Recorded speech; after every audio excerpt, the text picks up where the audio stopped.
Force est de constater qu'il n'y a pas aujourd'hui une vision d'avenir commune.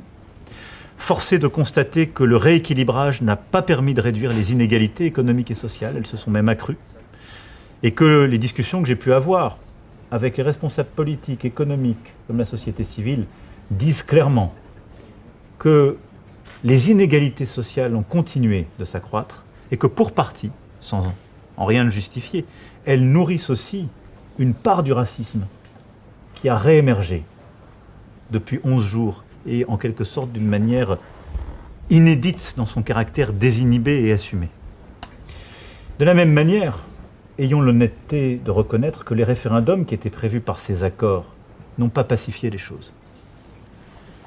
En remettant une logique de bloc à bloc, de oui ou non, ils ont conduit les camps à se recompter et s'opposer.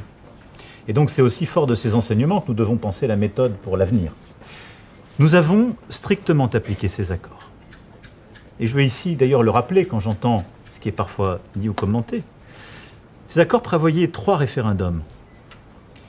Le premier a été demandé par l'État. Le deuxième a été demandé par les forces politiques non indépendantistes, dites loyalistes. Le troisième a été demandé par les indépendantistes en avril 2021. Que ça ne soit pas oublié non plus.